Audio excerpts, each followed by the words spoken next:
Greetings, Patrick here, 8 Questions With. That's right, we are coming in live, and we have our guest already with us. Erica Muse is going to be our guest. So happy she came in a little early because you know how we roll here. As soon as the guest gets here, we take off. That's right. This could be a lot of fun tonight. You and I had another friend of yours, well, at least a someone that Jimmy Starr, who was our common Oh yeah. denominator. Yeah, Jimmy's the one that set this up. So hats off to Jimmy Starr for doing that for us. And I'm super glad. And we talked to Ray Starr on Tuesday, and then we have you today. I can't wait. Can't wait to get into the meat and potatoes of this interview. And you've had quite a life and a career, but you don't look very old. You look like you're like in your 20s. Like, how did you have all this life put upon you so quick? I will credit that partially to my face being currently swollen, and so it's filled a few of my creases. I Oh, think this rash might have actually made me look younger.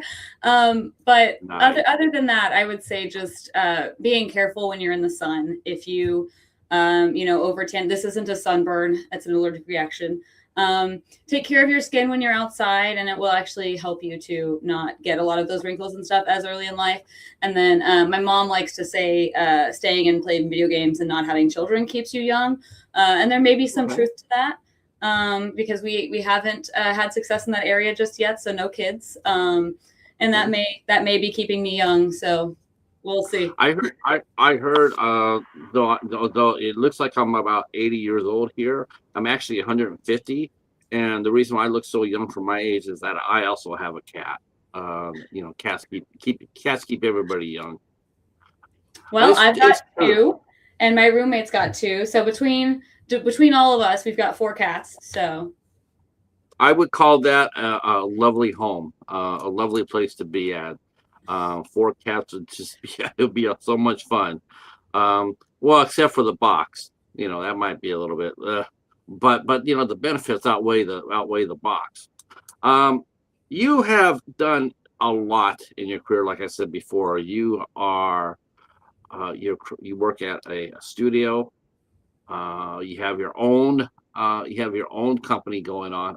Let's see if I can pronounce this right. Uh, Audisation. Audisation, right? Now, and you also are acting. You have over well, actually over 150 acting credits. You're a voice actor as well as in front of the camera actress. You're working in all sorts of types of movies and animation. Just busy, busy, busy. You also cosplay. And you go to different conventions and appear there. Um, I don't even know where to begin with you because you have so many cards on the table. But us being who we are and what we do, we got to go back to the beginning and find out how did you get started. I mean, it's most young girls. I mean, now I guess it'd probably be different. I guess you could tell us if this is different. But did you start with anime? Was that your very first love growing up, as Um, far as what you're doing now? I would say no. Like when I was really young, I loved cartoons. So it started with animation, but I wouldn't say like Japanese animation necessarily. I would say one of the things that really sparked my interest in entertainment as a whole would have been cartoons and video games, mostly because I didn't really get along with my brother. But like when we were consuming the same entertainment or playing video games together, that was when we got along. That was when we got time together. That was when I really felt like we most connected and kind of understood each other. It helped us communicate, I think, when we didn't really know how. And I think we're both kind of interesting in our own way.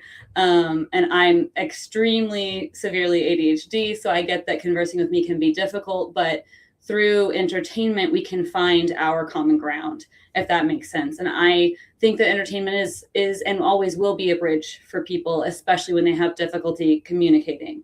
And I think that I did. I think that I was very easily too much for people, and that's okay. Um, and I've definitely gotten better. I have a therapist, helps a lot. But yeah, you're right. Life's been a wild ride. But I think what really jump started my interest in entertainment was Mrs. Doubtfire, actually, funny enough. So as you know, it shows Robin Williams voicing cartoons in booths and becoming the nanny to get back into their lives when things kind of go sideways. And so that story alone tells you that, like, I know going into it that entertainment is not for the faint of heart. You know, it's not easy, and sometimes it's going to be, you know, clawing for that next opportunity. But a big part of that is just being prepared when that opportunity gets there. And I've always been a firm believer of that. And when I was younger, my parents were like, "Oh, the people who work on cartoons are celebrities," and I just went, "Okay, then I'll be a celebrity." Like my thing was like, "Okay, raise the bar and let me meet it," you know. And obviously that didn't totally pan out as planned, but I did a lot of random things growing up, and I did do random projects since high school. I worked as an extra on film sets, and I ended up kind of setting it to the side for college and stuff, and to get like a full-time job and to move out. I moved out at 18, needed to support myself. You know, life is throws some crazy things at you, especially this past couple months for me has been interesting. But you know, I try to just take that next challenge and rise to it, whatever. But yeah, so I moved out on my own. I did music videos, and I was guesting at conventions for my cosplay, for my costume builds, which stems from my dad taught me how to sew when I was 12, because my parents were obsessed with Halloween. My parents got married on Halloween. My brother's birthday was Halloween, and I loved making costumes. And the first anime convention I went to was because I wanted to wear a costume outside of Halloween. So I didn't realize that I was going to fall in love with that community that also grew up watching the same anime and the same cartoons and stuff that I did. And, you know, like I said, through that entertainment, we had that connection, we had that communication. And so I bonded with that community more than any other community I'd ever met. And I couldn't let conventions go. That snowballed into me guesting as a cosplayer, which meant I crossed paths with people I worked on music videos for who were voice actors. Little did I know. And the next thing I knew, I was pursuing voicing in anime. 3.5 years into pursuing that full on and updating my demo reel and taking workshops, I got in with Funimation, now Crunchyroll. And I voiced in productions until that kind of slowed down here recently for voiceover, because AI and stuff, and like there's a slew of reasons, competition, whatever it may be. It slowed down a little bit, and I started going back into on-screen acting. And then through that, I've started building again, like I did back when I did cosplay commissions, except now I'm building sets for films. That is a mouthful, but we'll break it down. Sorry, that was a lot. Little by little. What I really want to go to is who did you dress up as a cosplayer? What was your first costume? Who was your first character? So let's see. My first costume would have been a Lisa Frank, like rave Neko. So I liked raves because I think it stemmed from Second Life, actually, and hanging out with my friends on there. And they had these things called raves, which were just fun dance parties with lasers and stuff. They weren't really like an adult rave kind of thing. They were just fun, you know, techno music and lasers and stuff on a computer game. And so I found this Lisa Frank fabric that was discounted at the fabric store, and I made this like cat suit basically out of the Lisa Frank fabric. My parents probably shouldn't have let me wear it out of the house, honestly, looking back, but I'm hard to negotiate with. So when they would tell me like, "Oh, you can't wear that," I would be like, "Okay, well then I'm gonna wear my swimsuit. Everybody's been to Hurricane Harbor, right?" And they're like, "Never mind, just wear the other thing." So like I said, I was interesting to deal with, I think, as a child. So my first costume I ever made was a Lisa Frank cat. And then my first cosplay was kind of an accident. I had a crazy haircut from a hair show with L'Oreal, and I couldn't really style it the way they had. They were mimicking Paramore, which, if you remember, she had a long mullet. So she had like a full bottom hair and then a bowl cut around the top of her hair. And I had just put up the top half into these little pigtails to hide it because I didn't like that layer. And I was wearing all of my goth clothes and a guitar purse, like stuff that usually my parents would be pretty weirded out if I wore it into public. But my mom worked across the street from Anime Fest, and I was like, oh, I can wear whatever I want to that. And after my first year where I went as a rave cat, I was like, clearly the weirder the better. So I wore all of it and I went all out, and I was accidentally dressed just like Misa from Death Note. So people had me signing their Death Note. I know now that I was signing my own death, but it's pretty funny if you think about it. It's funny you mentioned that show. I just got I got a couple of DVDs of that. I found that when I was out there hunting for films, like go every Tuesday to my library, and someone donated 2 or 3. I'm not sure if they're complete seasons. I think there's like 6 or 7 episodes on each one, and Yeah, I think they were half seasons. yeah, is that what they were? Half seasons. Yeah, so I got a few of those. That's how I know what it is. I was like, oh, this is so cool. I still haven't watched it yet though, but you recommend it. I mean, I do. I think it definitely grows on you. It's one of those earlier anime where like you have to watch at least like a good portion in before you're like, oh, okay, I'm now devoted to this story. And so some of those are hard to rewatch. Like there's things like Naruto where some of the female characters just have zero depth to the point that like you have to get to the third season before you're roped into the story. But it is good and it is fun and you can get roped into the story. Rock Lee is one of my favorite characters, but you have to survive the beginning to get to him. And so it's a bit of a commitment for some of those earlier anime, but it's back in a time when like that was completely normal, you know? So I would say for its time, it was good. Yeah. Misa is a pretty annoying character that grows on you later. But I did find it very funny that I was accidentally dressed just like her, but I also loved the community that came together and supported and like wanted to know about essentially my costume just because I had made a bunch of fun goth clothes that I liked. And like I said, it was just a camaraderie. So it roped me in and I never left the community, but I wasn't Death Note on purpose. It was just a funny coincidence.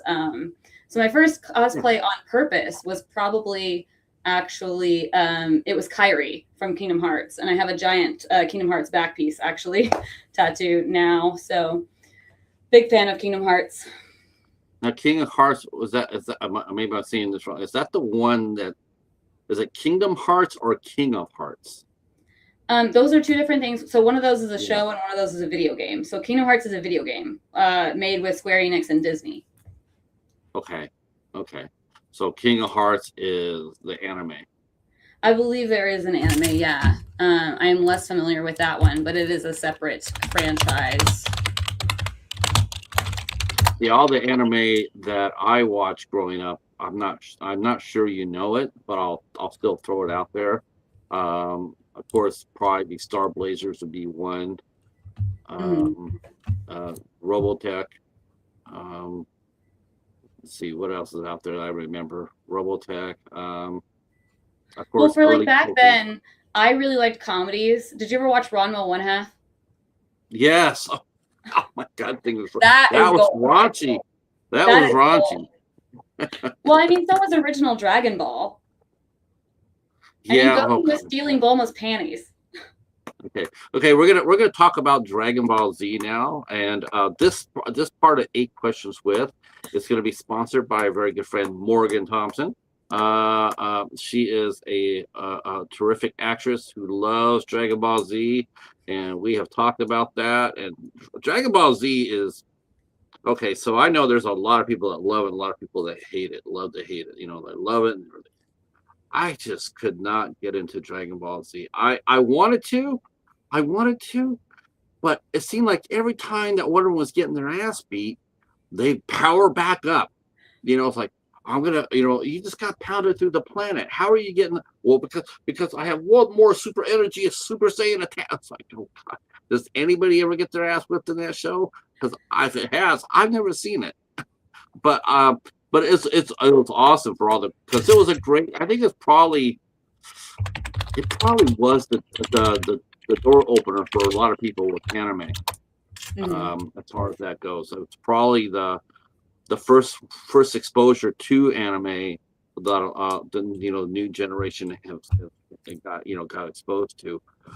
I don't know which anime today is like the one to really follow because you have anime and then you also have the video games, and a lot of video games have a ton of characters, like The Last of Us, Fallout. Well, so You as know, far as like the anime you should follow today, well, let me circle back. The Dragon Ball thing, I have two responses.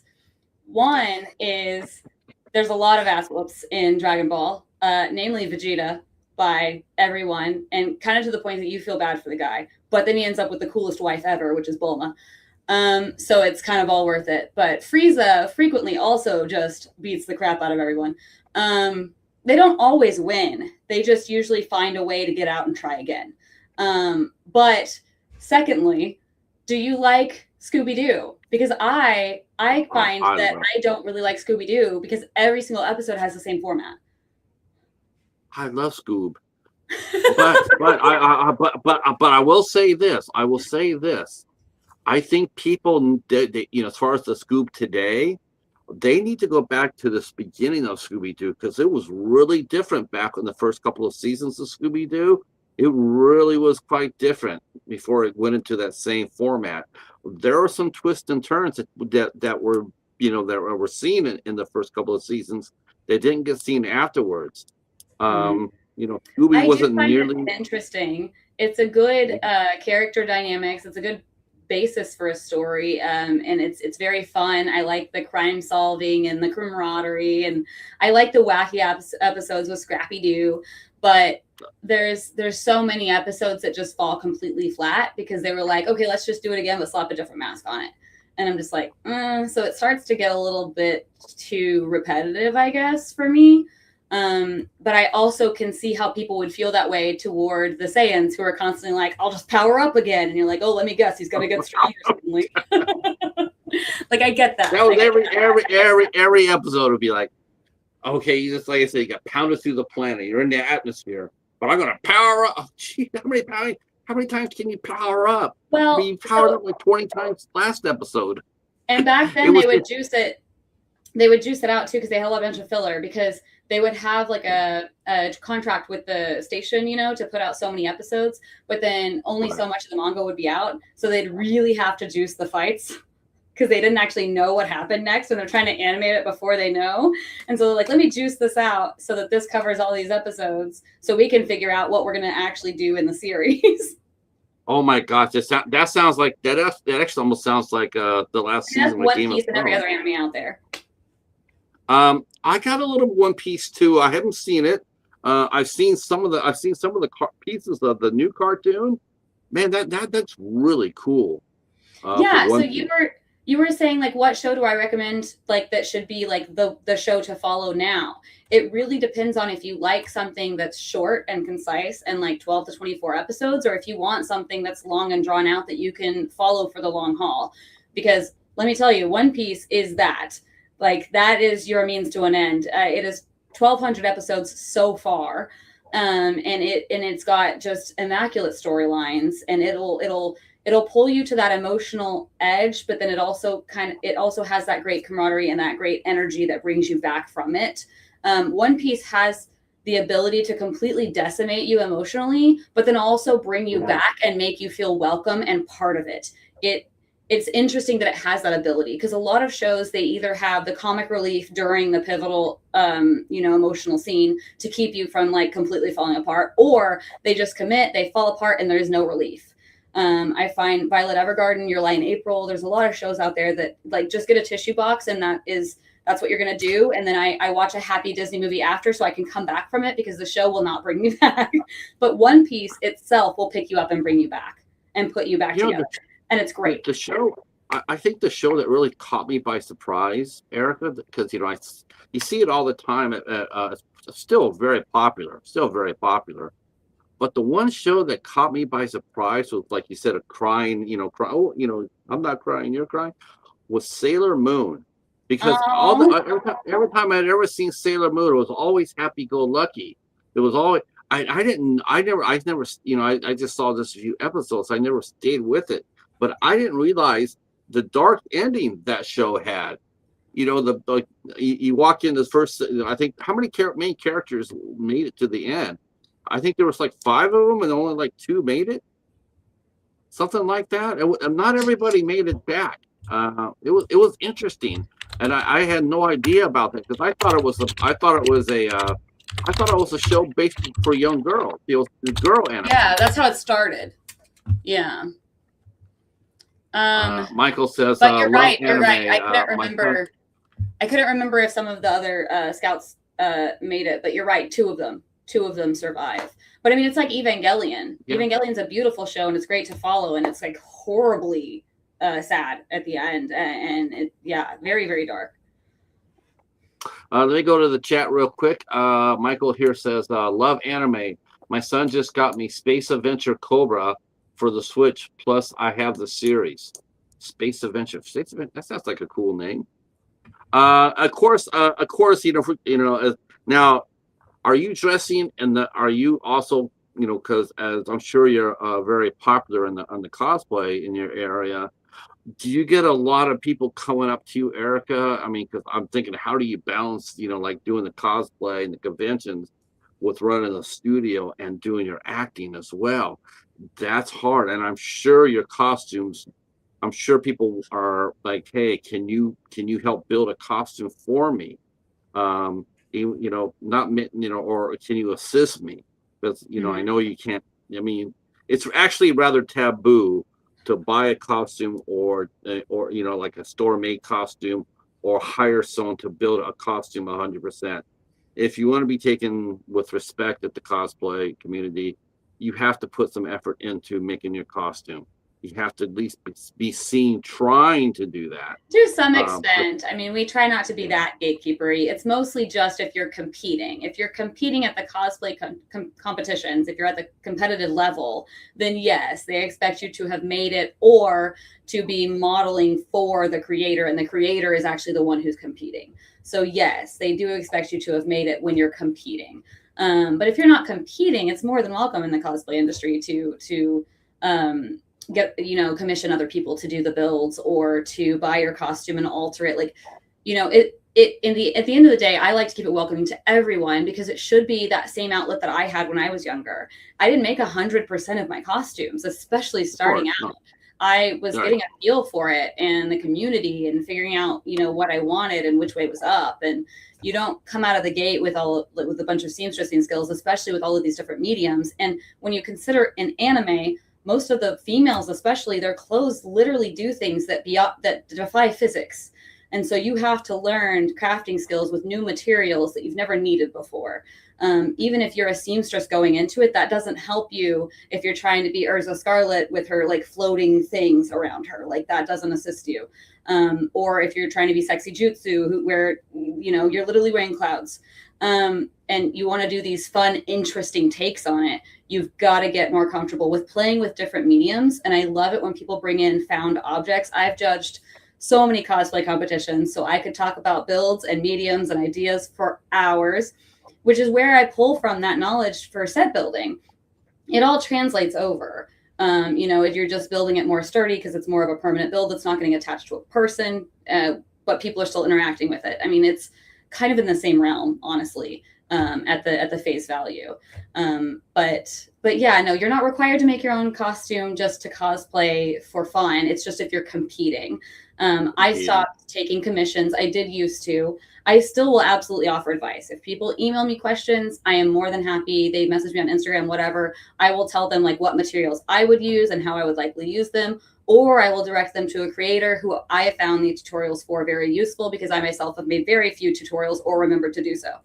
So I do frequently send people to other creators where I'm like, this walkthrough is amazing. If you don't understand some terminology, or there's a time gap because they skipped forward for progress pictures or something, and you're like, what happened in the middle here? I will help you fill in those gaps. Absolutely no problem. But I don't do commissions anymore because I had a bad tendency to not figure in my time. And then it's also hard because usually they reach out to me with a budget, and I can hit that budget with materials, but that doesn't equate, the amount of time that I have to spend making it. Right. And then by the time I factor in my time, I'm charging an amount that I know most cosplayers wouldn't be able to eat if they paid me that. And so I cannot in good conscience accept it. So I stopped taking commissions, and I don't know how other people do, just because they would become so ungodly expensive. Yeah, I think that I've talked to a few cosplayers on here, And it really is amazing. I remember going the first few times I went to conventions, cosplayers were there, and people would look at them, and and whatnot. Like, okay, that's cool. They just they stare at them and whatnot. But slowly but surely, organizers, they would put up with them, right? I Yeah. heard that. But all of a sudden, something funny happened, and that is cosplayers became ultra popular. I mean, some of the costumes would come out there. I think, and to give credit where credit is due, which I'm a big fan of. I think one of the reasons why a lot of the cosplay blew up the way it did was because some of the people who were dressing up as cosplayers, the girls were dressing up as cosplayers, and they were not known for that. They were known for a different type of acting, and that brought a lot of eyes to the conventions. And before you know it, they're calling, they're telling all the cosplayers, you are more than welcome to come here, and we'll even set you up to do a contest. If you want to do a contest, we'll set that up for you. Then they Well, got yeah, introduced to do panels. there's a slew of reasons too for the shift and for the barrier at the beginning. So at the beginning, they were all welcoming to people wearing costumes to their events. This was back, in the 90s when the conventions and stuff really started up, because people didn't used to sell their autograph like that, No. and that's also climbed very quickly. But basically, they ran into franchise infringement and things like that. So, like, what can someone dress up as Princess Jasmine and sell autographs of photos of Princess Jasmine when that doesn't go to Disney? And so there ends up being this huge gray area, and events were like, wait, hold on. Let's put a stop to this. We're not sure if this is okay. If it's too accurate, we might have issues. We can't use it for advertising. We can't use it for autographs. Like, there's a lot of back office. As someone who started going to conventions as a fan, started volunteering, started managing conventions, and then started guesting as a cosplayer, I've been there for the whole shifts of everything. And so you go from, okay, we don't know if the franchises are going to have a problem with this, to social media suddenly is free advertising, and social media is taking off. This, again, mind you, is like 2010s-ish. There's like a 10-year gap there where it's like we were afraid that we were going to get in trouble for people dressing up as these characters with no right to make money off of it. Because if you made any proceeds from your cosplay booth, whatever character you were cosplaying, you owed it to that franchise, not to you, because you're using their character without permission.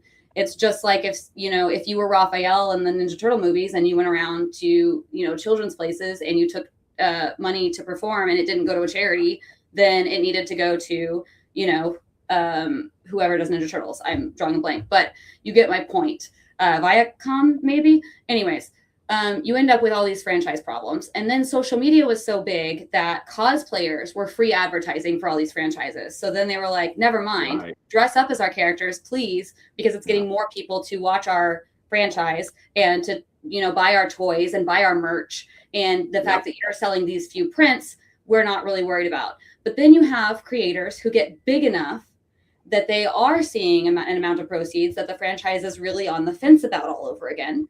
And suddenly like, where do we draw the line? And then you have franchises who are stealing cosplayers' artwork to use for posters and for advertising without permission.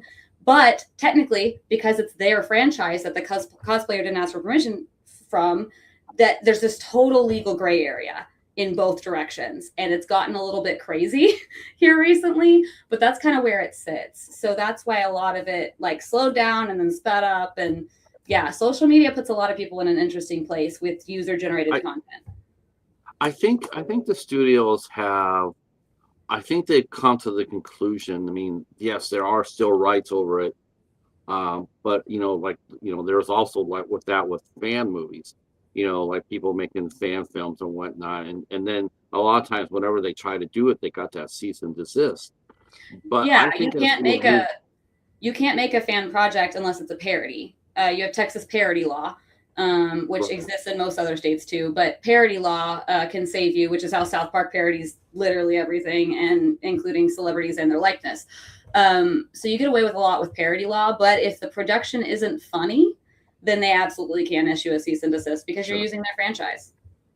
Right. It's sort of hard to sit there and say a parody when you're trying to do a horror horror one, you know, like a, you know. I've seen some hilarious horror films. Speaking of which, Showing Up with Mary Jane. Oh yes, we should talk about that because there Dear was a God. movie called Don't Go into the Woods, you know, F alone. Um, so talk a little bit. Let's talk a little bit about this. We'll come back to your anime side, but you're in front of the camera side. Um, what's the difference for you between acting, voice acting, and acting in front of the camera? What do you like best about each side? I was gonna say, don't make me choose. I like both. What do I like best about each side? So what I like best about the voiceover side is that I don't have to focus on hitting points. I don't have to be looking for like tape marks and specific places to land. Like your blocking is a lack thereof. So you don't have all of that to distract you from other choices. So I feel like a lot of times with voiceover, I do have the freedom to make stronger choices. Only because I don't have those other things to possibly distract me. I mean, ultimately, live action, you'll do multiple takes until you get what you want. So it'll get there. But with voiceover, I can very much just focus on the winks in my voice and the different reacts and things that the character's doing. Another like big difference is there's sounds that you make for movements that you don't actually make in real life when you're on screen, where you need to actually produce a sound for, you know, an animated character. So that people can hear that movement and kind of follow you with it, because you want to carry your audience and have them feel that full scene. And that's been really fun to learn. So I would say my favorite thing personally, just as an actor that's been in this for a long time, is that with voiceover, I can wear whatever I want, look however I want. It really doesn't matter. And I can just focus on the task at hand and everything else is suspended. Does that make sense? It's a Yeah. suspension of disbelief, and you just set into the character, you hyper focus, nothing else exists around you. And there isn't really anything uncomfortable to distract you from that. On the flip Uh, side, on screen, those things that I would consider uncomfortable that could distract me from voiceover because I've got the headphones on and the mic to be conscious of and all that other stuff, I don't have the headphones or the mic to be conscious of. And the whatever I've got going on, be it prosthetics, I've been a vampire a few times, I've got the teeth, I've got the fake blood, whatever it may be, that actually helps me to feel where that character is right now. So it really helps me to paint that picture. So they kind of both allow me to do that in their own way. I will say the other thing that I like for on screen is I have more time to digest the story and to make those strong choices. With voiceover, I have very little time to make strong choices because I am booked the week before. And if I am sent the script, I've only got it for that week and that is it. And when I get that booking, I've probably already got other stuff lined up in between. So I don't have very much time to really read over and digest and dissect the script. There's not going to be a table read or anything. Most of the time, I'm not going to have the script. I'm going to have a picture of the character and, hey, are you available this date to record? And that's all I've got. I don't have their lines. I don't have what's going to happen to them. I don't have any of that to really chew over. And then I go into the studio and I've got the preview to watch and I've got 3 seconds to decide what I'm going to do with the preview I just watched. so is that how Japanese do their voiceovers? Because Yeah, I know we watch American it in voiceovers. Japanese. There's 3 beeps, and I watch the line in Japanese, and then there's 3 beeps, and then I say the line in English. And then we'll hear that back. We'll decide if we're happy with it, and then we may do a retake. If the director's happy with it, we won't do a retake. Occasionally, if I feel strongly enough, I'll ask to do a retake. Because if I feel like I watched the preview, if I got a chance to, I watched the preview in Japanese, and I know where the episode's headed. But that's also kind of like my director brain kicking in. And I'll be like, okay, wait, this choice might be stronger for this particular moment. Or I felt like I didn't really slip into that character that time. Let me try something else before we set the pace for the character that I now have to match forever. And I'm married to after that 3-second deliberation. You know what I mean? So I like to have that time. I was gonna say it's a shame that you're jammed up so much because I mean I've seen American voiceover, the queen of voiceover, Andrea, as far as voice acting directors. I mean, there's nobody that touches Andrea Romano, and always mourn that she retired. But I sit there and I watch her actors, she brings in the A-list actors. She did for all the DC animated shows. Wow, it was so strange watching them act. Because you always expect to see them in a small box with headphones with a microphone, and then going like doing the line. With her actors, they were, they, like you mentioned before about how they dress and everything else. I mean, yeah, he had guys that were dressed like, wearing a tie, a shirt, and and then when they acted, they had enough room to groove. Like they were like when they were throwing a punch, they were throwing punches. I mean, it was really interesting to see that their whole reaction was like if they were doing it in front of a camera.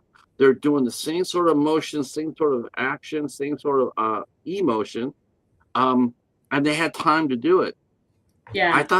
I would thought that the Japanese animation would have been the same. Like, okay, Erica, here's the show. Go ahead and get over it. Go over it. Have any questions, whatnot. Take notes or whatever. Oh, and then come in there and do 2 or 3 or 4 takes on it. The key difference here is that with American animation, that's original animation, right? So like the actors are setting the pace. So they're getting the script, they're doing they're doing all the same things that you would do for on-screen acting for the most part, for anything that's an original animation, because you need to make all those choices to set the pace for the character. Like you are the only groundwork for that character. And that's quintessential to the project going anywhere, doing anything, coming to fruition. Whereas with localization, I hate to say it because that's what I work in, but with localization, the pace has been set. The character's been set in stone. We have groundwork to follow. So it's very, very different because we have a preview to watch. The animation exists. The voiceover exists. We listen to them and then do our best interpretation of that in our language. And sometimes that means like hearing them make a joke in Japanese and thinking, oh, that's not a reference in English, but you know what is. And then do that, whatever makes sense. But we still have to match the flaps that are on the screen. We have to match the cadence, the speech cadence that we've been given. We can't make as many choices as an actor with localization as we can with original animation. I can't just think of a wacky voice and do that because it needs to match what already exists. Does that make sense? So there's something fun about having the box to build off of, because you kind of force yourself into creating and finding these voices that you may not even realize you had in your toolbox. Does that make sense? A lot of times the voices that we find, we see a character and it makes us think of someone or something else, and we do our best impression of that. And then it doesn't usually come out sounding like that character or that person, but it creates a new voice that we can now use in our repertoire, and it will fit the image on the screen. But we're very much tied to what is on the screen. I think what's really, really interesting too, in watching Japanese anime, is the tone of voice. It seems like they yell everything. All the dialogue is shouted. It's like, it's like, wow, what happened to the inside voice? Well, you're watching Battle Shonen primarily. So if you watch slice of life anime, there's a lot less yelling. There is still some yelling. There's some dramatization of common slice of life scenes. That's what brings in the comedy to it. When they overreact about bad bento boxes or whatever it may be, there's a little bit of yelling, but there's still a lot of those grounded, natural moments to connect that are quieter. And there's some newer ones too that are more grounded and quieter and do a lot less yelling outside of battle scenes. I would like to suggest Chainsaw Man. If you like zombie stuff, I realize that it is graphic and there's big battle scenes, but when they're not battling, that show does a good job of doing natural, grounded, believable reads, but right down to hearing characters just breathe rather than having these strange emote sounds when they move. Chainsaw Man does a good job of that. There are that's one thing. Another thing too is that the violence in those anime are just off the chain. I mean, One Punch Man, Chainsaw Man, I saw that. I mean, Death Note, we're talking about that earlier. I mean, there's a lot of anime out there that is gory as hell. I mean, the last few seasons, the top anime were really gory for the most part, other than like Frieren. Frieren had some, but Frieren was a beautiful, grounded story that was fun to follow. And it did tear jerk at times, but it brought you back. I loved Frieren so much. But yeah, you've got Demon Slayer, you've got JJK, you got JoJo. Like all of those are horrific. Now, when these shows are aired, I mean, because you think that you think you're doing the voiceover for a cartoon, but do you know? I mean, do you know when these shows are these considered adult shows for the Japanese audience, or when you do it with an American voice, or is that for the American? When you do it there, do they go there and edit like some of the worst of the gore out for American audiences? Oh no, I mean the whole animation is originally created in Japan, so if they were going to edit out the gore, it wouldn't exist to begin with. I would say there's some Korean and Chinese shows where when they do the Korean or Chinese version of American shows, they will remove some gore and stuff. Japan does not tend to. Japan tends to have more anatomically correct and adult things for their younger people because they see it as a learning experience, and they don't really edit a lot of that stuff out of their animation. Like Dragon Ball, the original Dragon Ball, we played in America as an adult show on Toonami, so it came on after midnight or whenever Toonami started, which was for adults. But in Japan, it was showed to children, and they had no problem with it. So no, I mean, Ranma One Half was showed to children in Japan. They had no problem with it. It was not an adult show. They just didn't care about nudity in animation over there. So I would say we're actually more open to it over there than we are here, which is interesting and converse to a lot of the other things in society. Yeah, that's funny as hell. I just could not imagine seeing that show and kids, prime time. It's like, man, that show was sassy. It's just a normal show. Yeah. Of course, what's really cool is like there are a lot of American, like I'm sure now, you are very well known over to into the world of Japanese anime. I mean, even the English voice actors, they're looked at with respect and reverence from the Japanese audience. I mean, I could think of one show right now, two shows right now that are absolutely adored by Japanese audiences, and I know that they're very popular. The American voice actors are very popular. They're just as big as any Japanese star over there, and that would be the cast of Pokemon and Yu-Gi-Oh. Well, yeah, because I mean, they have, so Pokemon is interesting. So I don't know if you knew this, but when they name Pokemon, they actually have to name them in all 7 languages. They have to rename the Pokemon in a way that makes sense for the Pokemon's element and look. So every single Pokemon has 7 names. And part of that falls onto the localization team. And then there ends up being camaraderie, yes, between like all of the different voices of Pikachu. And they will frequently, show up at events together and get to know each other. So there is a lot of mutual understanding there, which is really nice. And they tend to get along. But yeah, they dub all of the Pokemon into 7 languages to make it accessible to people all around the world. And the Pokemon get completely new names. And I think it's really interesting if you look into it, because most of them just say their own name, and so it's fun to see what actors do with that. And I think that because they get to set that precedent for the character over again in each language, there ends up being more connection between the actors because they want to know what the other actors decide to do. And that's kind of fun. But you do run into that with other localizations as well. I would say One Piece is so long running and they've done so many events together that there is camaraderie between the English voice actors and the Japanese voice actors. But I will say that I myself haven't seen a lot of like Japanese people being more fans of the English dub than the Japanese. You know what I mean? Like they typically watch the Japanese. So they're not as familiar with the English actors, but they appear at events together frequently. But that's usually because American audiences want to meet the Japanese voice actor because a lot of them are sub only, like subtitle only. They don't watch the English dub.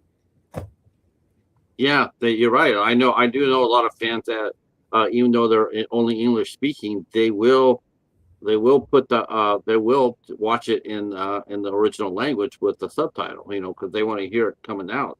So yeah, instead of just putting it onto the American, subtitle or American version, they want to hear the Japanese version. I've heard Mhm. people even say they've learned a lot, not pure, but a lot of Japanese. They slowly got to to be able to go by and at least communicate, and they got it from watching from anime.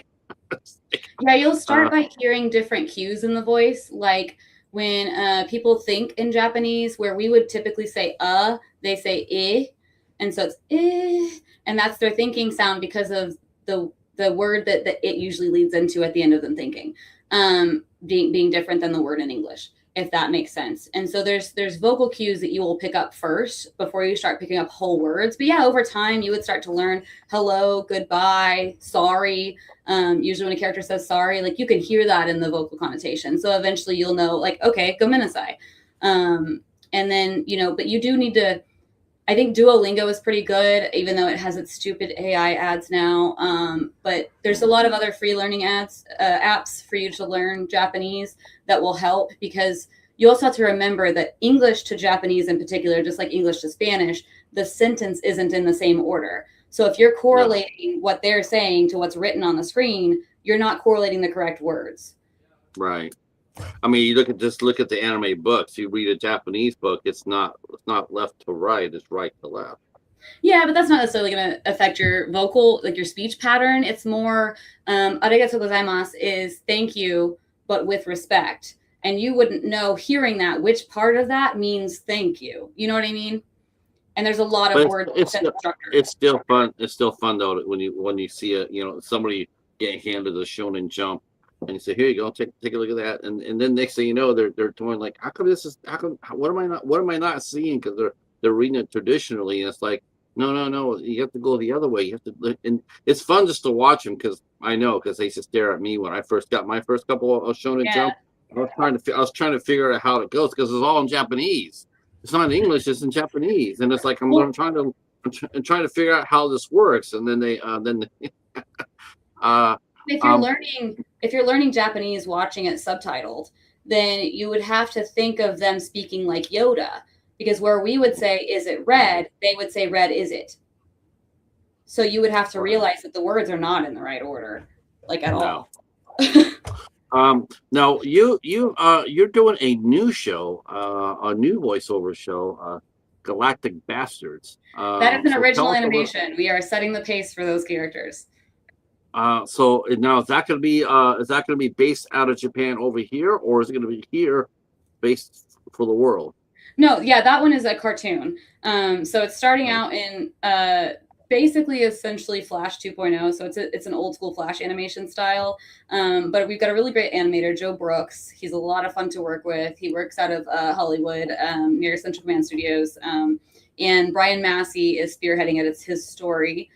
He's just good friends with Joe, who's the animator, and they're kind of making the episodes, and then we all it's me, Brian, Marcus Malden is one of our other key voices, and Joe. We kind of get together, look at the episode rundown, and then talk, what would be smooth for us as far as like our characters and how we feel about the script and what might read better for the audience and stuff. And like we'll kind of judge it around, since it's our original show, we have that freedom.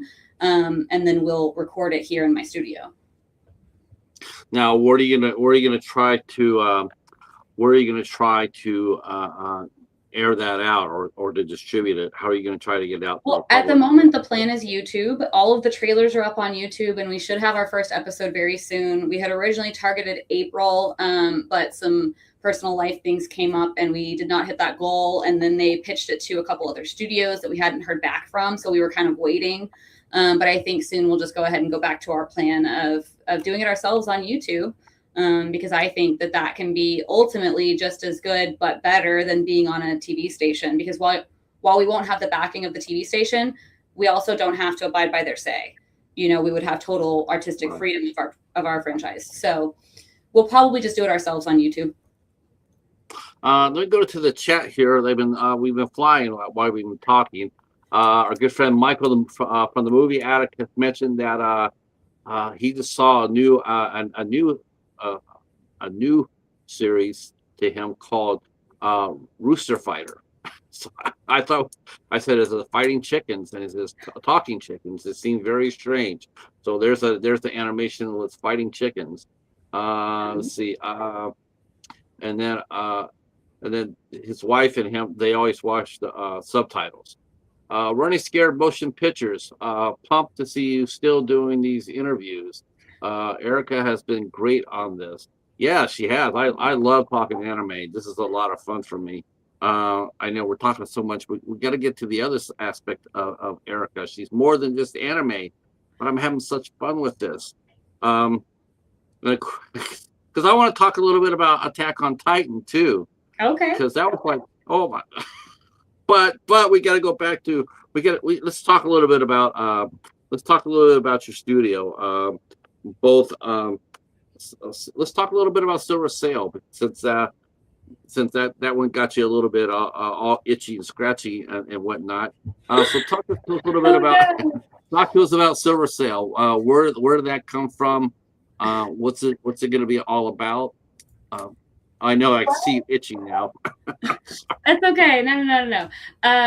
Yeah, no, and I don't want them to be known for that by all means. I absolutely love working with them. And again, I've had a couple of strange things happen while I've been working with them, but I absolutely love my job, and it's of no fault of theirs. And both times they were like, "Oh God, is this a good idea for you?" Like they freaked out to the point that I was like, "No, don't fire me," because like for my own good kind of thing.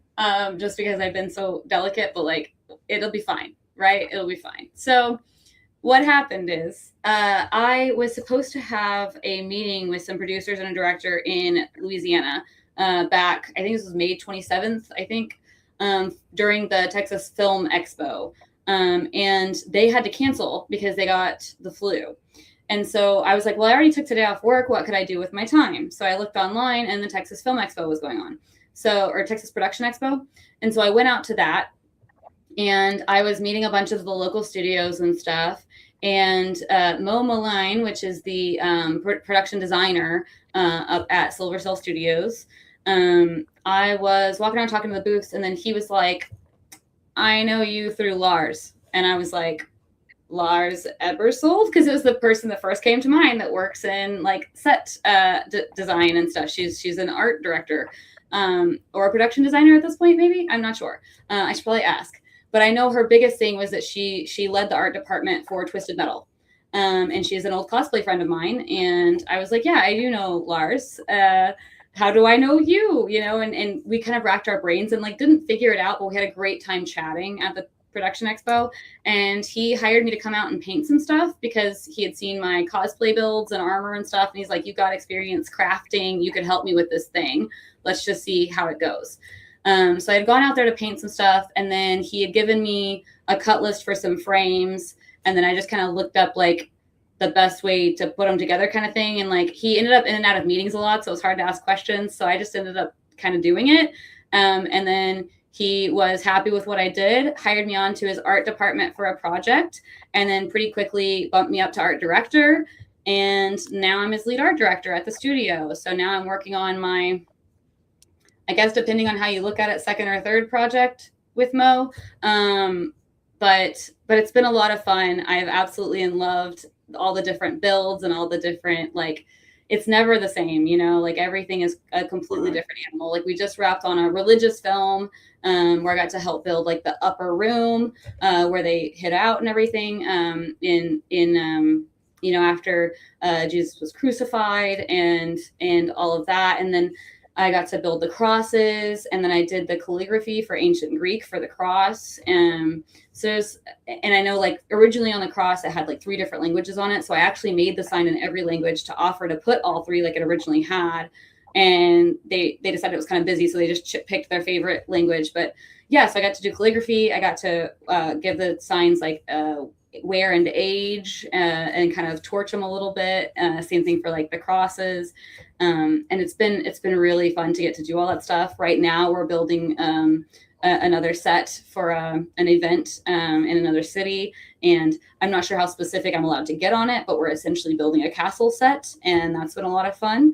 But yeah, in cutting the wood, I stopped taking my antihistamine for 2 days because I have allergy testing on Monday, or I did. Okay. And you can't take your antihistamine leading up to it so that they can see your authentic reaction to things. 2 days after I stopped taking my antihistamine, I got sawdust in my face and immediately horribly broke out to it. So my doctor had to give me a steroid shot and some meds and be like, okay, just kidding. We'll do your allergy testing in a month to give this plenty of time to clear up and be able to get off my antihistamine again. And I basically talked to my team, and for those 5 days before my allergy testing, I won't be cutting any wood just to be safe.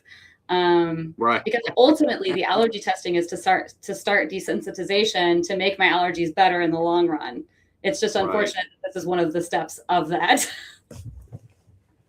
Yeah, are they going to do the allergy test the old-fashioned way, where they have you on your back and they're going to take off block off your back and then put on the substance? Or is that so it's my third one. It's pretty old thing? school. They don't do it on your back as much as they used to. They typically just do it down your arms. But yeah, it's a silicone sheet with little needles sticking out of it, and then a silicone sheet with essentially like little containers inside of it, and they put a different irritant inside each container, and it's got a number and a letter, and then they take the sheet with the needles and they press it on your arm and pick it up, and then they mark the starting point and the ending point of those needles, and then they see which little needle pricks start to break out first, which ones respond last, and then how severe, so that they can mark down what you are allergic to and how badly. But the whole time they're doing it, they have like an EpiPen ready, they have a steroid shot ready. So if they need to stop testing, like there's 4 panels, they may or may not get through all the panels if you react really badly to one of the first ones. And so that's just the way that they have to do it. They have to figure out what you're going to react to. So they have to introduce some of it to your skin. So it's unfortunate. What hospital are you going for this? What hospital are you going for? What hospital are you going for this? Be Well Primary Care. That's in Texas, isn't it? Yeah. Okay. I was just wondering, because I know in California, I think they do that. I want to say, I know they do it a lot, but the only hospital I can remember hearing about this was USC. That they had a medical school, and they would do that. They would do the allergy test. University of Michigan, here where I'm at now. Hey, children. Wow. So now. Do you have to stay there overnight just for them to observe you, make sure you're okay?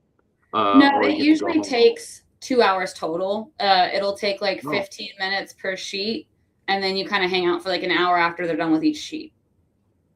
Okay. All right. Well, it seems like that's going to be a real boon for you. So as far as building the sets, though, now does this mean that you're going to be putting your acting aside, or are you, because working on a production like this, full-time production, I mean, you're going from project to project to project to project. Will there be any time for you to be able to do both your voice acting and your on-camera acting, or how are you going to balance that? Absolutely. So Silver Sail is wonderful to work with, and I can essentially work at almost any time. I just have to go in and build, and it's more goal oriented than hours oriented. They're not paying me for my time as much as paying me for the things that I build, which can work conversely if something takes entirely longer than it should, or if I become a perfectionist on something. Sometimes based on budget, I have to dial that back, and that's okay. But so I'm finding that in me, which is a challenge on its own. But no, I still intend to act and everything. So basically, this particular build that we have right now is about a 6 or 7 day build.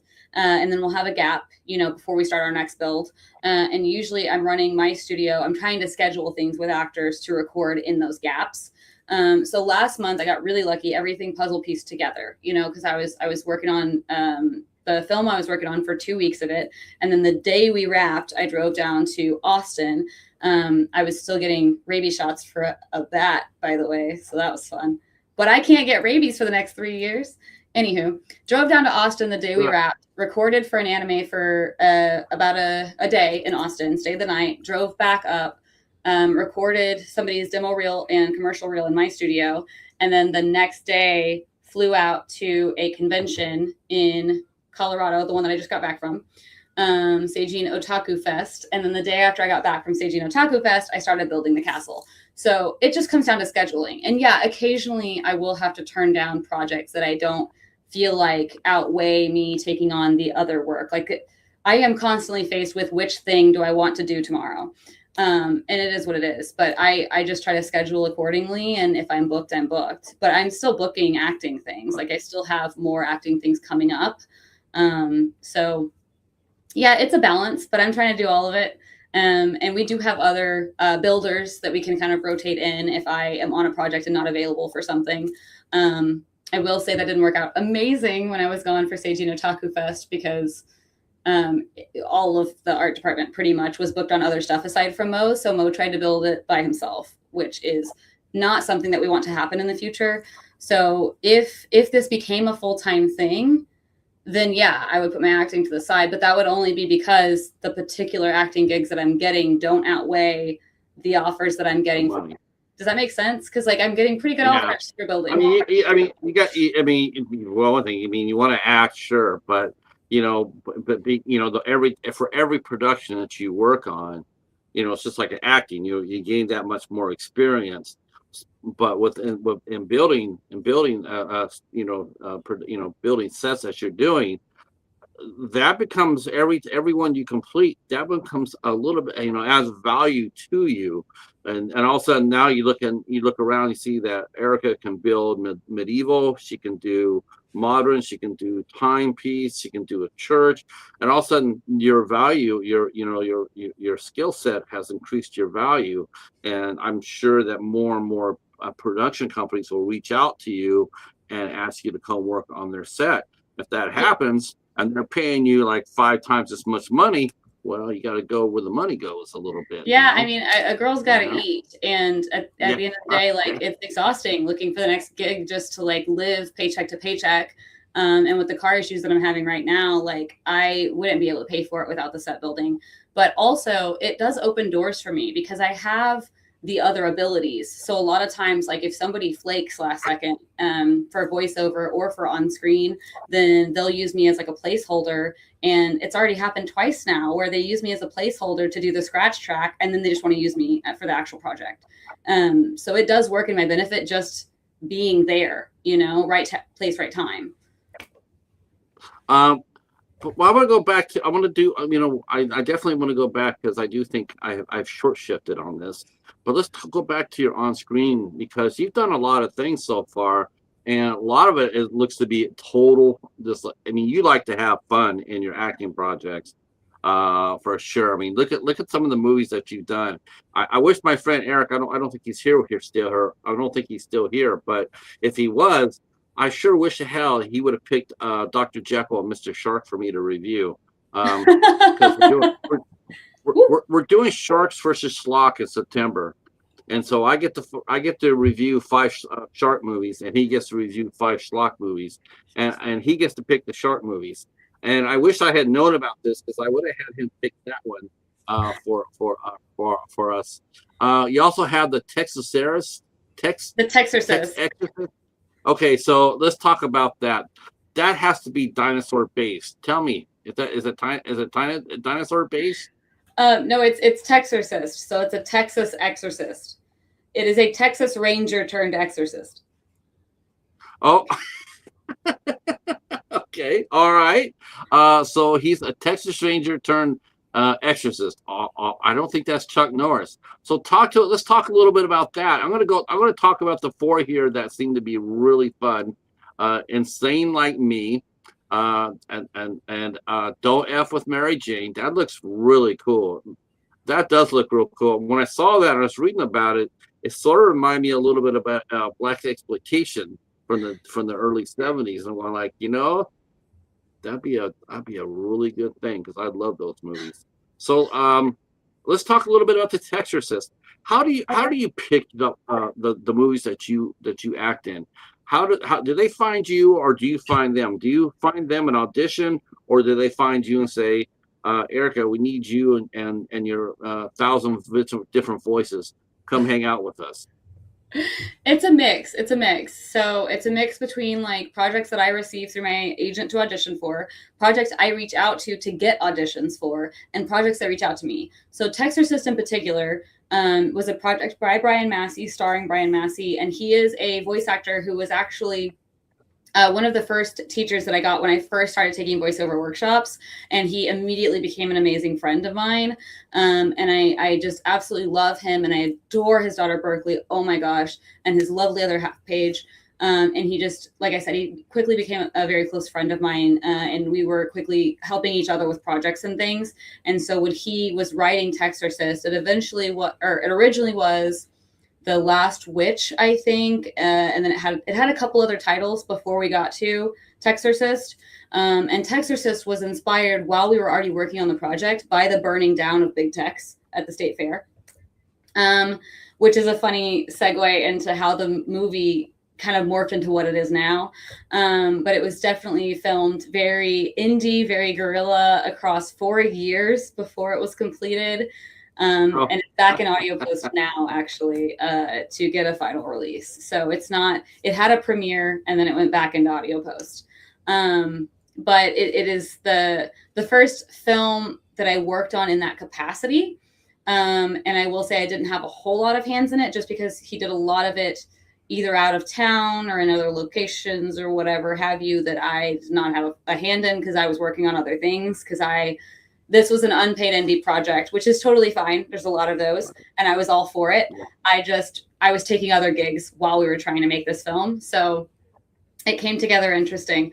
But I did like what we ended up with, and I do think it's very, very funny, which is the campy funny is what we were going for.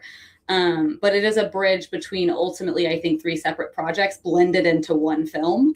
So it's a little wild. But I think Brian did a fun job of bridging that, because he didn't say no to any ideas. So it does have a lot of ADHD tangents in the script, but it's a lot of fun. And then the Mika is a film that there's trailers out now, but the movie doesn't come out till later this year. I think Target is November, but I'm not sure. But there's trailers out now for Mika, which is a psychological thriller. And that was one that I received the audition from my agent and I landed the role. And originally he had Morgan Lohr, who's another one of the first directors I did a workshop from. I was going to be the body and Morgan was going to be my voice. And eventually I had actually improved a lot between when I got the role and when we filmed and when it was time to do the audio. And I ended up getting to do my own evil audio. So it's very fun. Which is also a huge compliment. Like Morgan was on another gig and they were like, we think you could do it. And I'm like, you think I could do what Morgan was going to do? Like, it was a huge compliment to me. Like that is goals. I absolutely adore her. And she was one of my first teachers. So I do strive for her. But that was Mika. And then what was the other one? Dr. Jekyll and Mr. Shark was an audition through my agent that I landed. And Don't F with Mary Jane was an audition through Spacey Studios, who I had done voiceover for previously. And then I sent them my live action demo reel when they told me they were going to go into live action film. And he said, I have an audition for you. I read for it and I got it. I was going to ask you, I guess I had a doc here. We're throwing up our secret greeting here because we're all about. Are you a kaiju fan? Are you like monster movies? Kaiju number 8. Oh, yeah, that's right. Well, who's kaiju number 1 though? Let's put her on the spot. I don't know. I'm so sorry. All right. Would that be Godzilla? Who was the first kaiju that made Godzilla bleed? I don't know. The answer's in the chat room there. Just to let you know this right there in the chat. Can I see the chat room? Because I only see the messages that I sent. Oh, I was on the wrong tab. Okay, hold on. Oh, Hail Gigan. Oh, Gigan. She called him Gigan. It says Gigan on here. That's technically what this says. I'm assuming it's Gigantosaurus or something. Gigant leads into something. She called him Gigan. Oh my God, I'm dead. I'm so dead. You're welcome. I don't actually know my kaijus. That's okay, but that was great. Doc Kaiju there. He is all things kaiju. I'm sure he's sitting over there going like, oh, you know what? That works for him too. I was going to ask you this. because you're Yeah. talking about the different voice, when you're talking about different voices when you're doing when you're working. To me, it's like, and you don't have to get into specifics, but don't let's say I hire you as an actress, right, to come in and do my gig, right, Yeah. to do my movie, and let's just say that I'm crazy and I'm like, let's get a spooky voice in here. And I go up to you and say, hey, Erica, can you give me a spooky voice, like, from the crypt or something like that? Don't you as an actress, you're here's one thing, you're doing it as an actress.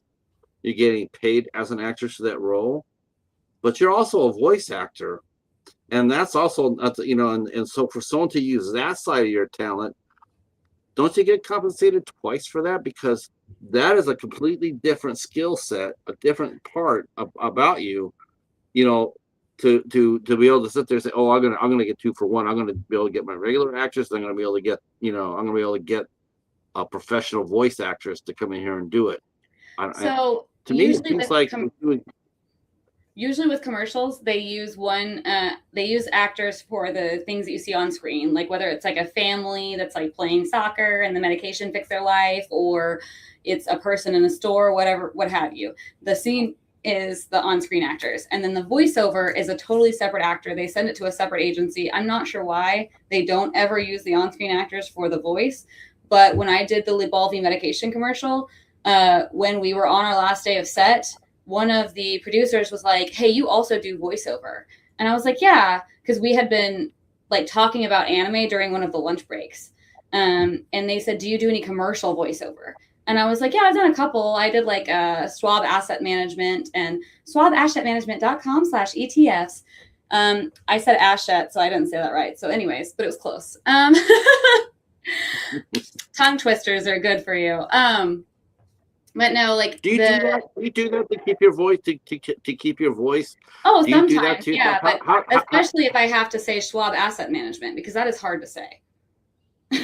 Right. But yeah, because your voice is like a singing voice. It's not just your regular voice that you do and use every day. When someone hires you to do a voiceover, like you said, it's a whole different animal. And so you got to protect that. It's like a singer. You got someone who can talk normally, but they have to protect that voice, the singing voice, because that's their bread and butter. And I'm just wondering if that's and I can share some tricks for that as well. But for Lybalvi, I got to do the on-screen and the voiceover, and yes, I got paid twice because I got the voiceover session pay as well. On the flip side, the buyout was the same buyout, so I didn't get an audio buyout on top of the on-screen buyout. I got the one buyout. I probably could have negotiated better, but that's on my agent to do. And I didn't think about it till way later when somebody else brought it up, and I was like, I already signed the contract. But typically you can negotiate that kind of thing, especially for larger commercials like that. And then for Mika, I did get paid for on-screen and for voiceover because I also got paid for the voiceover sessions for the character. So I did get double pay and got to double dip. Whereas with like Dr. Jekyll and Mr. Shark, I did a little, but I gave him a lower price for the voiceover than I would have if it were a standalone thing, because I thought it was fun that I also got to voice Mrs. Jekyll. So I played Letitia, but I was going to ask you, did you voice the shark? No, that is the doctor. That's no fun. That'd be fun doing the shark voice. Our shark is more of a grunty puppet that doesn't speak. Yeah, I know. Isn't it strange how now it's the one of the funniest thing about shark movies is that in most today's shark movies, you always hear them make a noise. You always hear them make a growl or something like that. I'm like, it's a damn shark. Sharks don't make noise underwater. But everything you see from yeah, every shark movie now, little water comes it's up. like a roar. Yeah, it's roar. It sounds like The Exorcist more than Jaws. Perfect. Yeah, let's make our shark growls. Like, your shark doesn't growl, dude. Oh well, so much for accuracy, right? I mean, if you can't the accuracy of Mr. Jekyll and Dr. Shark, there's just no hope for Hollywood. If you look at the case for that film and you think accuracy, I have other concerns for you. Oh, you have no idea. We have no idea where you walked into. If you see some of the movies me and the cheetah have watched, you would either like grab popcorn. Um, you would either grab popcorn and your cats and hang out with us, or you be the general would have to come and rescue you. And speaking of the general, she just walked in through the door. Hi, Lady Valerie. How are you? That's right, Ghostfoot. Hashtag Ghostfoot. Um, okay, Amika is now. Do you like doing? I mean, what kind of movies do you like to do as in a front actress? Are you mostly into horror, suspense, thrillers, or is that just what you? Wow. Okay, let's talk. Let's look at the cat. Look at the cat. Look at it. Look at her cat. Which one's that one? He's freaked out about the speaker. This is Puppy Cat. Oh my I God, she's know. beautiful. Okay, bye, Puppy Cat. Yeah, isn't that how it always goes? What movies do you yourself like? I mean, if you had a weekend to yourself and you had a couple of friends over to watch movies, what are you watching? So my favorite like genre is sci-fi and comedy. So that's where I lean into. So I'm watching anything space and anything funny, particularly is usually what I'm watching. Sometimes I also lean into like pirate vampire type of sci-fi.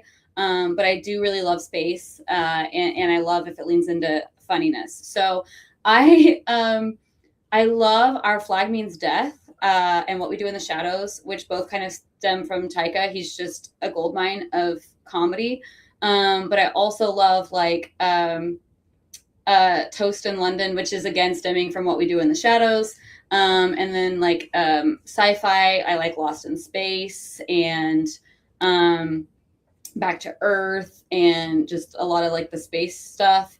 But I do enjoy horror. I just don't put it in like my favorites. As far as to work on, I've had an absolute blast working on horror, and I do love vampire movies, and I do seek them out. So I watch literally all vampire films. My favorite vampire series, I think, is Underworld. But I also Yes. I only ever really watched what's it called Twilight because of Arturo. Anyways, Aro Volturi, if I could speak today, who is Lucian from Underworld, which I don't know if a lot of people even noticed that because they did a great job of turning him into a sassy vampire overlord from being this like badass lichen. But anywho, I love those series. So that's what you'll typically catch me watching. Most recently, I've been rewatching Riddick.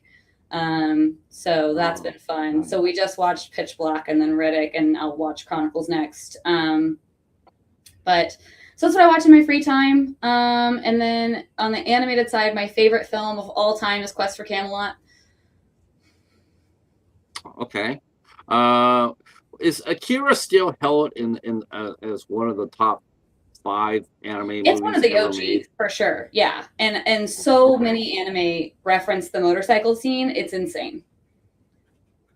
Oh my gosh, yeah, I still do that. I still can do You that. I'll still still do walk that? inside a room You slide it on your motorcycle? Kaneda! Yeah, Kaneda! And the thing is, though, is that a lot of people, it's funny as hell. I did this in the library. I was talking to a friend, and I quoted that. I was going, Kaneda! And then someone came over around and says, Neo Tokyo is about to explode. I was like, what the hell? All right, a fellow Akira fan. Well, Neo Tokyo Yeah, is I referenced was. in a lot of projects as well. Mm. What's your dream project? I mean, if you had a voiceover, your 3 anime of all time that you watched, what 3 would you pick if you could come on there and be I a have this. main? I have this ready in the canon, and it's Fruits Basket, Dragon Ball, and oh my God, Inuyasha. Which I feel like Dragon Ball and Inuyasha are going to be on forever, so I'll get a chance eventually. That's how I'm going to look at it. I'm looking at it glass half full. So Inuyasha right now is doing Yasha Hime, and then Dragon Ball is doing Super again, and Daima. But someday those would be my be all end all. Those were my top 3 anime when I started working on anime, and so I would love to work on those.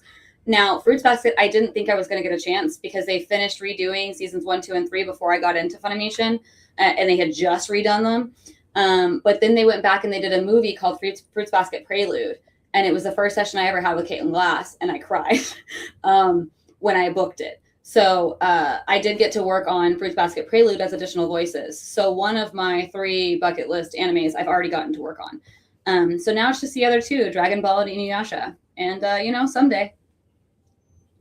We got some people in the chat are asking a question. Our good friend Val is here, and she says, she goes, well, first John mentions our good friend John says Project Hail Mary.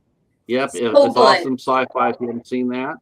And then Lady Valerie asks, what's the hardest part about voiceover work? Is it actually keeping the voice hydrated and like you wouldn't walk inside of a smoky bar or a smoky place. You wouldn't want to expose your voice to that. What do you like? What is the hardest part about preserving your voice? So for me, I would say preserving my voice, just because I tend to lose it easily, just because I don't know when to STFU, but just in general. So I used to lose my voice all the time. So I discovered a product back when I was singing with a band and doing sales. I used to lose my voice a lot. I discovered Roxalia, which is like what rock stars used to take to try to coat their vocal cords and get rid of hoarseness. And so there's a new line. They don't make Roxalia anymore, but they still make the same tablets you put under your tongue. And so I just order like the over-the-counter version of that, Aurum Trifilum. And I put those little pellets under my tongue whenever I'm at a con and I know that I've talked way too much and I need to use my voice on Monday. I'll be doing those like every 2 to 4 hours to make sure that I keep my voice. And those have been pretty tried and true for me. Occasionally, I also have to do some Ninjeom Pepakoa, which is a Korean spiced honey that you put into your tea. Or you can just eat a spoonful of it and it will coat your vocal cords and it'll help your throat.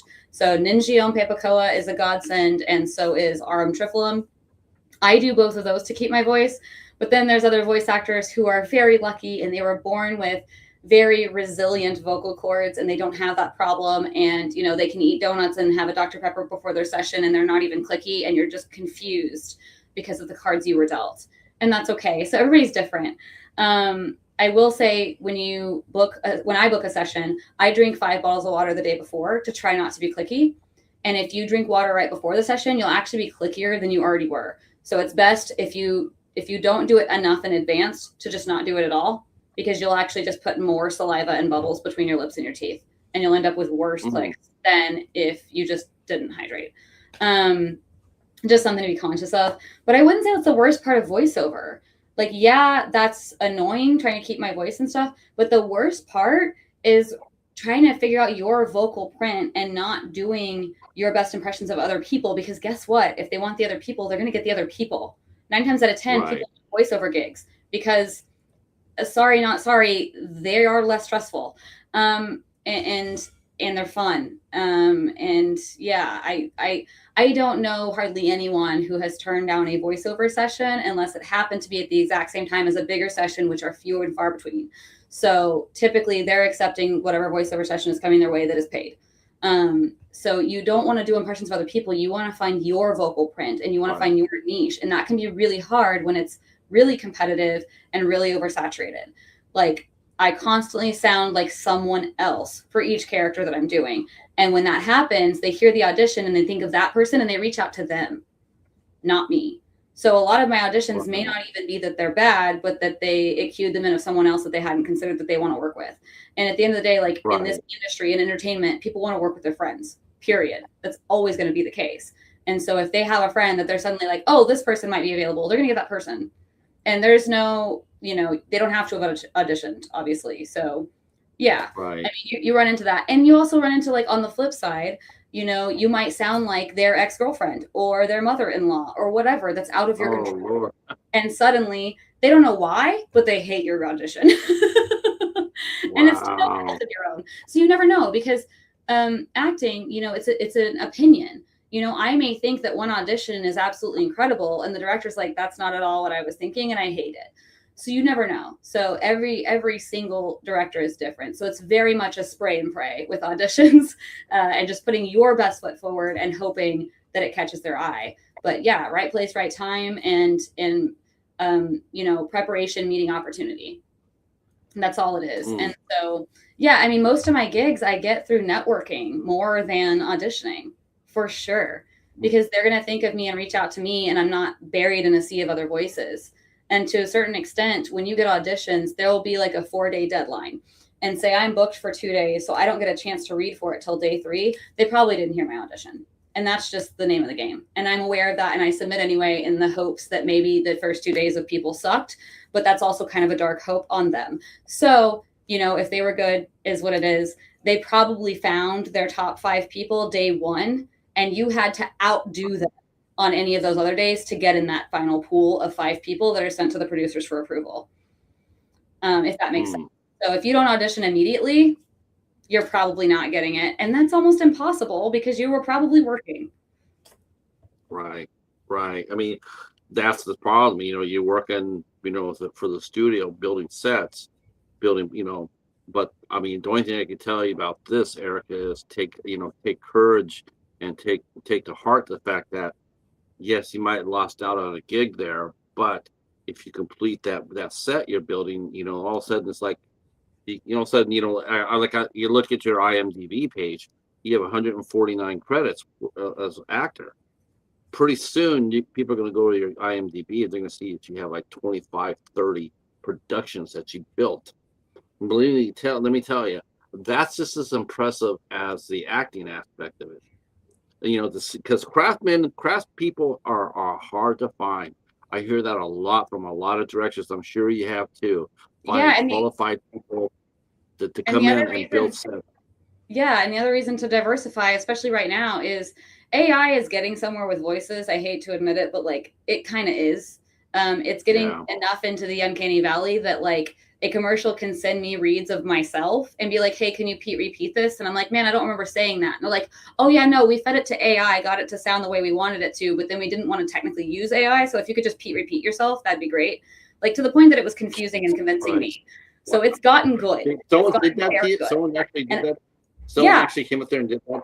Wow, that's some balls. They played myself to me and they were like, Pete, repeat yourself, which is creepy, but like it worked. Like it told me exactly how the client wanted to hear it. So like, I guess that works, but still pretty weird to know that it's progressed and gotten that good.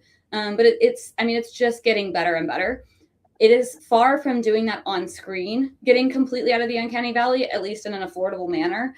And it's even further from ever replacing actual physical hands-on craftsmen.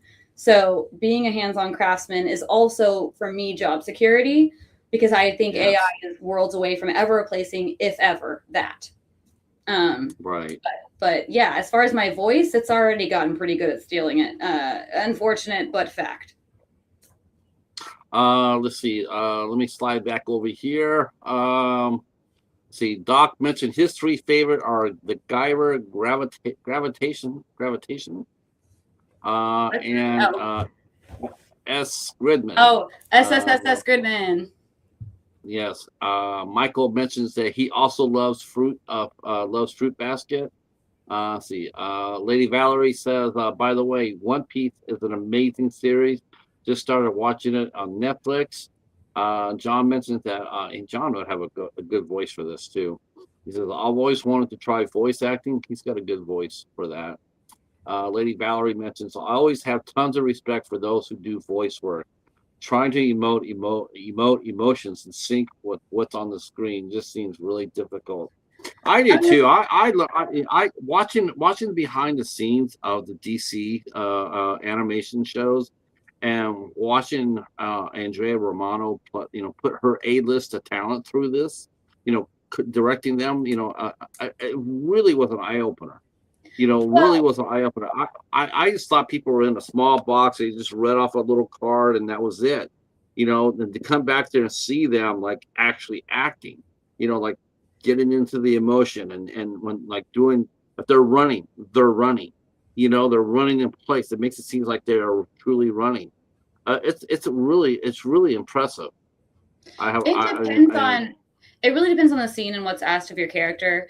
So there are some body movements that will affect your voice, because if your character is running, then you're kind of sounding like this, and so you need that to come through in the audio. And so you'll kind of bounce, but you're not going to like hit the floor because you don't want to pick up in the audio, but you'll kind of bounce with it. But like for the most part, you're not wrong. We are in a small box by ourselves reading off of a screen. The other thing to keep in mind with a show like DC, that's again original animation. So it was animated to them after the fact. So they're not matching what's on the screen. They don't have to. They're setting the pace for the character. So they're doing whatever feels right in their body and feels right in the moment, and they have time to let those lines breathe. They don't have to fit something that already exists. With anime, it can be really, really challenging, especially when a character talks incredibly fast or slower in cadence than we're used to. It can be challenging to match that pace and also keep our tone and our intentions, right? That when we slow it down, it can be hard to keep that same intention. And that can be the biggest challenge. But as far as like matching the emotions in sync, it's nowhere near as difficult as it was back in the 90s when they were recording the VHS, and it's like you have 3 attempts and we're taking the closest one and that's all you get. Now we're doing it on a computer, you know, so you're recording in the booth. If you come in a second late, it just means end a second late. You know what I mean? Just read the full line, act it out, put your full emotion and intent into it. And the engineer can do a lot of finagling to make it fit the flaps on the screen. Like they can move it to match up. So you don't actually have to time it with what's on the screen. Typically, because we're dubbing so fast-paced now, because we'll do 3 shows at a time per director per season. And so we're doing an episode a week, which is really quick turnaround. In all seriousness, for like post-editing, for mix, everything is done in that 1 week. So when you go into audition, like I said, you're watching the preview once, and then you're saying the line. If with that kind of speed, you're watching during the preview. So you haven't even seen the line until you say the line. So you're not looking at the picture and the mouth movement when you say the line. Hopefully you've glanced at it and you've thought about it in your head when you're watching the preview, but most of the time you don't have time. You're watching the preview to get the tone, and then you're saying the line with the tone without even seeing the flaps. And then they move it, see if it fits, and then tell you the adjustments from there. But you're not as much focused on matching the flaps as you are focused on the acting. And then the engineer is... I mean, our engineers deserve so much more credit than they get. Engineers are like pianists with that keyboard, and they make the final mix incredible, and they save you from yourself with that timing stuff. Because, yeah, sync used to be a nightmare. It's not anymore. You've got engineers like Jose Sandoval and Wyatt Baker that will just completely repair whatever you've done. Okay. And it's crazy. Okay. They're editors. Yeah, they're incredible, and they're real-time editors, because they're moving it and adjusting it and putting it into the flaps before they even do playback. That's I'm gonna have to introduce. You're gonna have to introduce me to a couple of these. I want to talk to them. They do Pro Tools shortcuts, and it literally looks like they're playing the keyboard. So like T is take a closer look, R is retreat to zoom out. So you have like shortcut keys, and when you're editing, like as they've just finished recording, they have maybe 5 seconds to play that keyboard, get the line in place, and hit play. And then the director watches the playback and sees if there's anything we need to adjust that the engineer wasn't already able to make fit. Wow. And what really makes this really impressive, as I start thinking about wrapping this up for us, but what's really impressive is that Japanese animation has still remained number one. It's always been number one ever since I can remember. Japanese animation has always been over American cartoons. I mean, we've had some good cartoons, but as far as the art goes, it's always been Japanese. I mean, Japanese animation has just been absolutely, world class for so long. Because they're fans. I mean, it all comes from the money you have to work with. That's going to change your animation because it changes the amount of stills you can have in a scene. I even say that over Disney. I mean, I know Disney's the premier cartoon here in America. Look at Walt Disney did and what have you. But they don't. Even now, their animation, you look at Sony. The Spider-Man and the Spider-Verse.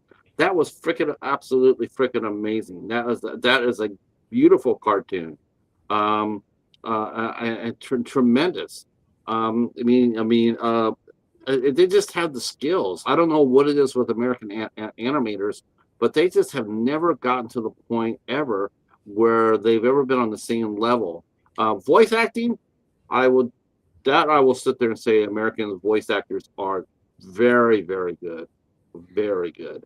So are I doubt Japanese. I You will. just don't know Japanese, but that's okay.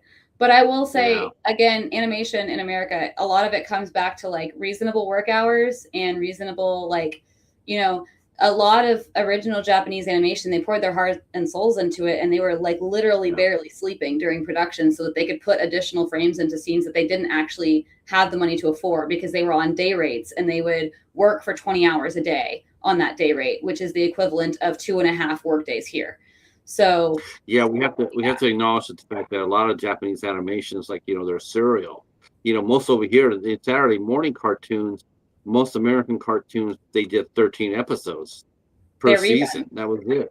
And over in Japan, you could crank out 40, 50 episodes or more during a season. Like I think the first season of Yu-Gi-Oh, only because I watched it, I think the first season of Yu-Gi-Oh was something like 65 episodes. 65 before they moved on. It was that was 65 different chapters before they moved on. And that's just like I thought they were doing pretty good with 13 with Static Shock. But they're so, um my last question to you, Miss, and thank you for coming out and hanging out with us. Um, Definitely is. What are you going to be doing the rest of the year? What's the plan besides getting your Um, allergy test done and getting your car fixed? well, I'm gonna. I guess I'm excited for the premiere of Mika eventually this year. I just wrapped recording for a new anime, but I don't think they put out the trailer yet, so I don't know if I can talk about the title yet. We'll It play was it. a new studio down in Austin. What's up?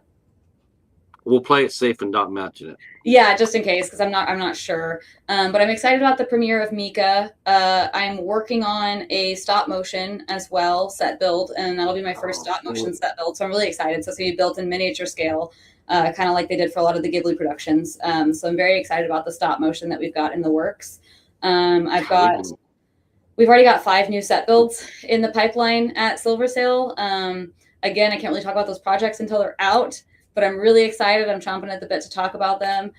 Come November, I will have a lot of updates. I'm working on a lot of things in tandem. I'm also, tomorrow I hear back from the client, but I'm literally currently working on a voiceover for a commercial. Nothing too exciting there. It's just a commercial. Let's see. I think that's most of what I've got in the pipeline, but I'm really excited about Galactic Bastards. Hopefully, we can get the first episode of that Yeah. out soon. It's kind of like Futurama, but instead of being a delivery team, we're a repo team. So it's a comedy, it's an adult cartoon. And when the aliens miss their payments, we have to go repossess items. And so a lot of wackiness ensues. I voice Anastasia and her twin sister Fawn. Anastasia is more modern and into current society, where her twin sister Fawn is still Amazonian and a bit archaic. But they're a lot of fun. And so I'm excited for everyone to meet them, along with Captain Chase Uranus, named after the planet, and Coffee Bot is definitely a staple favorite of mine in that series. So I'm excited for you guys to meet more of Coffee Bot. It's I'm very already fun. hooked already. Anybody call Coffee Bots as a friend of mine. I can't wait for the toys to come out. Oh yes, I hope so. That would be awesome. Maybe we'll make our own. We'll see. I don't know. I'm pretty crafty. But then Don't F with Mary Jane came out a few weeks ago on Amazon Prime, and it's hilarious. It is a movie about a stripper that goes crazy and kills all of her ex-boyfriends. So check it out. It's a comedy horror. That sounds like a movie a lot of us can get behind. Yes, I play her best friend, Cokehead Kim. We work at the strip club together. There's no nudity. It's just implied. Right. All right, folks, we have hit our mark. I want to thank everybody who came out to support the show. Lady Valerie, John, Melissa, Michael, Doc with Gigan. That's one of my. You made yourself immortal with that one. Let's see. Tony was here earlier, and Tom was here, and yeah. Thank you guys so much. Let me tell you what's coming up next week, because next week we got ourselves a show. We got 2 shows.